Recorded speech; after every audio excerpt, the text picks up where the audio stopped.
दोस्तों आज हम स्टार्ट करने जा रहे हैं ITI इलेक्ट्रीशियन थ्योरी का प्रैक्टिस टेस्ट नंबर 1। यानी आज हम पहला टेस्ट स्टार्ट कर रहे हैं आप सभी के लिए, जो होगा सेल और बैटरी के चैप्टर में से। यानी ज़्यादा से ज़्यादा क्वेश्चंस हैं सेल और बैटरी के। तो चलिए शुरू करते हैं। एक कार्बन जिंक सेल की सामान्य वोल्टता का मान कितना होता है? एक कार्बन जिंक सेल की सामान्य वोल्टता का मान कितना होता है? ऑप्शन है 1.8 वोल्ट, 1.5 वोल्ट, 1.0 वोल्ट, 2.1 वोल्ट। तो आंसर हो जाएगा option B 1.5 volt. 5 carbon zinc cell श्रेणी में जोड़े गए हैं, तो श्रेणी समूह में जुड़े सेलों का कुल वोल्टता का मान क्या होगा? 5 कार्बन जिंक सेल श्रेणी में जोड़े गए हैं, तो श्रेणी समूह में जुड़े सेलों का कुल वोल्टता का मान क्या होगा? ऑप्शन है 6.5 वोल्ट, 4.5 वोल्ट, 7.5 वोल्ट, 1.5 वोल्ट। तो आंसर हो जाएगा ऑप्शन सी 7.5 वोल्ट। एक कार्बन जिंक सेल की सामान्य वोल्टता का मान होता है 1.5 वोल्ट और प्रश्न में दिया है 5 कार्बन जिंक सेल, तो 1.5 में 5 से गुना हो जाएगा, तो आंसर हो जाएगा option C 7.5 volt. Mercury cell के विद्युत वाहक बल का मान कितना होता है? मरकरी सेल के विद्युत वाहक बल का मान कितना होता है? ऑप्शन है 2.6 वोल्ट, 1.5 वोल्ट, 2.1 वोल्ट, 1.8 वोल्ट। तो आंसर हो जाएगा ऑप्शन बी 1.5 वोल्ट। प्राथमिक सेल की दक्षता लगभग कितनी होती है? प्राथमिक सेल की दक्षता लगभग कितनी होती है? ऑप्शन है 70%, 80%, 60%, 30%। तो आंसर हो जाएगा ऑप्शन ए 70%। सबसे अधिक कौन से सेल का उपयोग किया जाता है? सबसे अधिक कौन से सेल का उपयोग किया जाता है? ऑप्शन है ईंधन cell, nickel cadmium cell, nickel iron cell, lead acid cell. तो आंसर हो जाएगा option D lead acid cell. Lead acid cell जो एक द्वितीयक सेल होता है, जो रिचार्जेबल होता है, यानी दोबारा चार्ज भी कर सकते हैं इसका उपयोग सबसे ज़्यादा किया जाता है आजकल। जितने भी मोटर गाड़ी होते हैं उनमें और घर में इन्वर्टरों के रूप में लेड एसिड सेल का उपयोग किया जाता है। मोबाइल फ़ोन में कौन सी बैटरी का उपयोग होता है? मोबाइल फ़ोन में कौन सी बैटरी का उपयोग होता है? ऑप्शन है कार्बन जिंक, लिथियम आयनिक, लेड एसिड, निकल आयरन। तो आंसर हो जाएगा ऑप्शन बी लिथियम आयनिक। मोबाइल फ़ोन का बैटरी निकाल कर देखिए, उस पर लिखा होता है लिथियम आयन।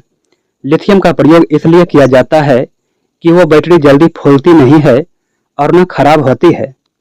यदि एक शुष्क सेल लंबे समय तक बिना कार्य किए रखा रहे तो यह अपनी यदि एक शुष्क सेल लंबे समय तक बिना कार्य किए रखा रहे तो यह अपनी ऑप्शन है सामर्थ्य बनाए रखता है, सामर्थ्य खो देता है, आउटपुट वोल्टेज बढ़ा देता है, आंतरिक प्रतिरोध कम कर देता है। तो आंसर हो जाएगा ऑप्शन बी सामर्थ्य खो देता है। सेल का आंतरिक प्रतिरोध किसको नियंत्रित करता है? सेल का आंतरिक प्रतिरोध किसको कंट्रोल करता है? ऑप्शन है आउटपुट करंट की मात्रा को, आउटपुट वोल्टता को, इनपुट वोल्टता को, इनमें से कोई नहीं। तो आंसर हो जाएगा ऑप्शन ए आउटपुट करंट की मात्रा को। यानी सेल में जो आंतरिक प्रतिरोध होता है वो जो आउटपुट धारा होती है उसको कंट्रोल करता है। जब बैटरी बहुत कम दर पर चार्ज की जाती है तब बैटरी के चार्ज करने की विधि क्या कहलाती है? जब बैटरी बहुत कम दर पर चार्ज की जाती है तब बैटरी के चार्ज करने की विधि क्या कहलाती है? ऑप्शन है रेक्टिफायर विधि, स्थिर करंट विधि, ट्रिकल चार्ज विधि, स्थिर वोल्टेज विधि। तो आंसर हो जाएगा ऑप्शन सी ट्रिकल चार्ज विधि। यानी जो बैटरी होती है उसकी प्लेटें कठोर हो जाती है। अगर उसको हम लंबे समय तक आवेशित नहीं करते या चार्ज नहीं करते हैं तो जो प्लेटें होती है वो कठोर हो जाती है। इसी वजह से हमें उसे बिल्कुल कम करंट पर चार्ज करना पड़ता है 2 या 3 दिन तक लगातार। तो उसको ट्रिकल चार्जिंग विधि बोला जाता है। यानी बिल्कुल कम करंट की दर पर चार्ज करना ट्रिकल चार्जिंग कहलाता है। निकल आयरन बैटरियों का उपयोग कहाँ पर किया जाता है?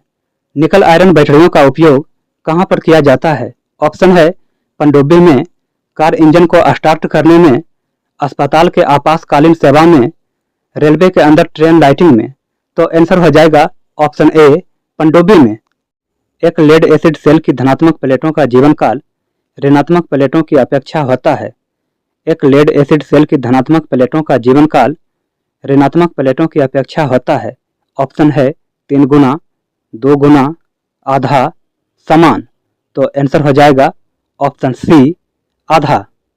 यानी जो लेड एसिड बैटरी होती है, या सीसा संचायक बैटरी भी बोल सकते हैं इसको, तो उसमें जो धनात्मक प्लेटें होती है उसका जीवन काल ऋणात्मक प्लेटों की अपेक्षा आधा होता है।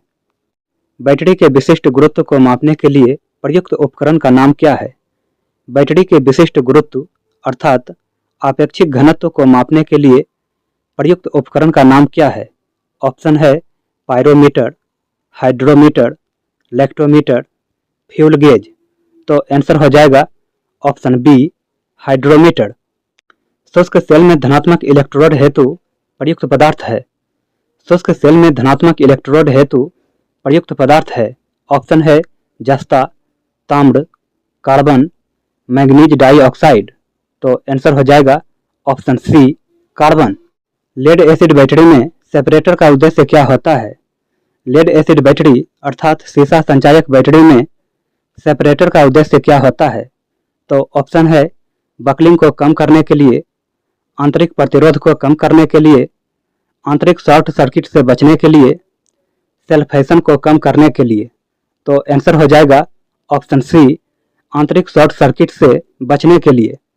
यानी जो लेड एसिड बैटरी होती है उसमें सेपरेटर लगी होती है, यानी छोटे छोटे गुटके बोल सकते हैं उसको, जो प्लेटों के नीचे लगे होते हैं।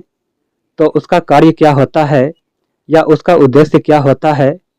तो इस प्रकार से गुटके लगे होते हैं और ऊपर प्लेटें होती है ताकि वो एक दूसरे से शॉर्ट सर्किट ना हो। यानी शॉर्ट सर्किट से बचने के लिए हमेशा सेपरेटर काम में लिए जाते हैं। यानी इसके जो सेपरेटर होता है उसके अंदर प्लेटों को फिक्स कर दिया जाता है जिससे इधर उधर नहीं हिलती है प्लेटें। वह प्राइमरी सेल कौन सा होता है जिसका सेल्फ लाइफ सबसे लंबा होता है? वह प्राइमरी सेल कौन सा होता है जिसका सेल्फ लाइफ सबसे लंबा होता है? तो ऑप्शन है lithium cell, alkaline cell, mercury cell, carbon zinc cell.